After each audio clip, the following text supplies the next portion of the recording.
On May 6, 2017, Hamas, the group that runs the Gaza Strip, picked Ismail Abdulsalam Ahmed Haniya, aged 54, to lead their political team, taking over from Khaled Meshaal. Choosing Haniya has sparked questions about why and when this decision happened. It happens at a time when the group is making changes to how it's organized and its policies towards Israel.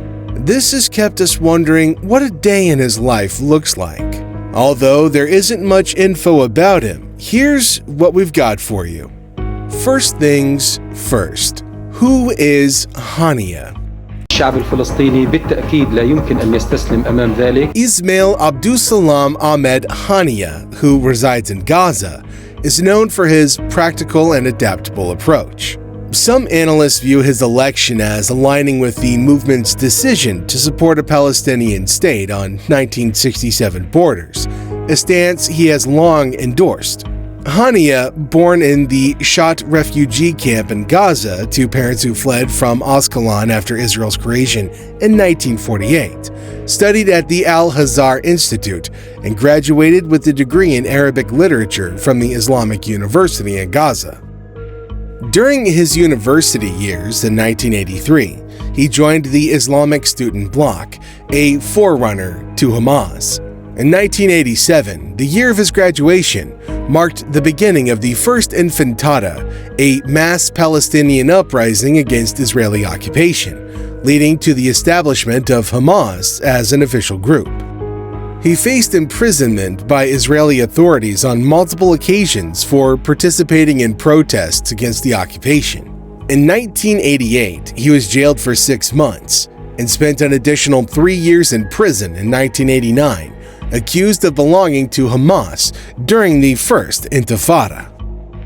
After his release, he was deported to southern Lebanon along with other senior Hamas leaders. Upon the signing of the Oslo Accords, he returned to Gaza and rose through the ranks as a close aide to Sheikh Ahmed Yassin, one of Hamas' co-founders, in 1997. During the Second Intifada in 2001, he became one of Hamas's political leaders, ranking third after Yassin and Abdul Aziz al-Rantisi. In 2003, both Haniya and Yassin narrowly escaped a failed Israeli assassination attempt. However, Yassin was later targeted and killed by Israeli helicopters in 2004. Haniya gained prominence in 2006 when he led Hamas to victory in legislative elections, defeating the Fatah movement that had been in power for over a decade. Mornings. In the mornings, as a prominent leader associated with Hamas, he begins his day with religious observances, potentially starting with the Fajr prayer, in line with Islamic traditions. Given the security concerns in the region, an early morning security briefing might be a crucial part of his routine, keeping him informed about potential threats and developments. As a key political figure, he probably dedicates time to reviewing the latest news and staying abreast of current events and political developments in the Palestinian territories. Mornings could involve strategic planning meetings with advisors and officials, addressing organizational matters and political initiatives. Media engagement, including interviews or issuing statements, might also be on the agenda to communicate Hamas's stance on various issues. Beyond the political sphere, he values family time and attends to personal matters, while routine administrative tasks and communication with other leaders or organizations round out his morning responsibilities. Afternoons. As the leader of Hamas, he's likely involved in strategic planning and decision-making processes concerning the organization's objectives and its operations. Hamas is known for its involvement in Palestinian politics and resistance activities. Meetings conducted by Hamas leaders, including Haniya, are typically private and are not usually widely disclosed. However, their decisions and their ultimate strategies are often communicated through official statements, press releases, or extensive media appearances. Political activities involve engaging in discussions, negotiations, and collaborations with various stakeholders. These activities can include interactions with other Palestinian factions, international representatives, and other political entities within the Palestinian political sphere of operations.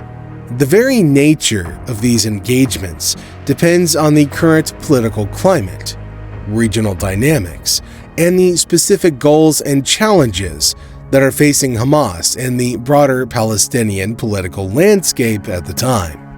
Speaking of the current political climate, negotiations focus on issues such as peace processes, ceasefires, or diplomatic initiatives, to name a few.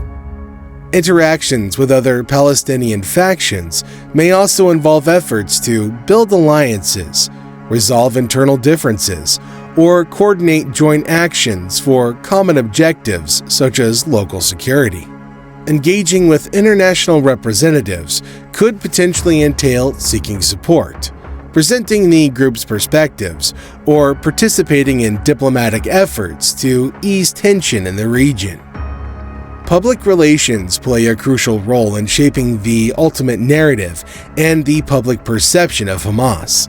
He's actively involved in engaging with the media, issuing public statements, and participating in interviews to represent Hamas's stance on various issues. These efforts aim to communicate the group's perspectives, objectives, and responses to current events as well as extensive worldviews. Hamas may use public relations to garner support, both domestically as well as internationally, or in order to clarify its positions on certain political matters, conflicts, or additional negotiations. Media interactions allow him to articulate their specific viewpoints, as well as to present the organization's narrative to the general public. It's often common for such engagements to address issues related to the Israeli-Palestinian conflict, regional dynamics, as well as the group's broader political agendas. Evenings. In the evenings, his routine might involve a continuation of his multifaceted responsibilities. As part of his commitment to Islamic practices, he could engage in evening prayers, fostering a connection with his religious beliefs. Security considerations being paramount, an evening security update could be crucial to assess any developments or potential threats. Given the political nature of his role, he might participate in or oversee evening meetings, focusing on strategic planning, policy discussions, or addressing urgent organizational matters. Media engagement may continue, with the evening providing an opportunity for interviews, issuing statements, or responding to developments that occurred during the day. Balancing the demands of public life and personal well-being, he might also allocate time for family and personal activities in the evening. As with the morning routine, the specifics can vary based on dynamic political circumstances and individual preferences. Now, if you were in a position of leadership, what would be your go-to morning or evening routine to balance your professional and personal life? Make sure you drop your thoughts in the comments below, and let's keep the conversation going. And don't forget to hit that subscribe button and like the video for more thought-provoking insights. Until next time, stay curious and take care.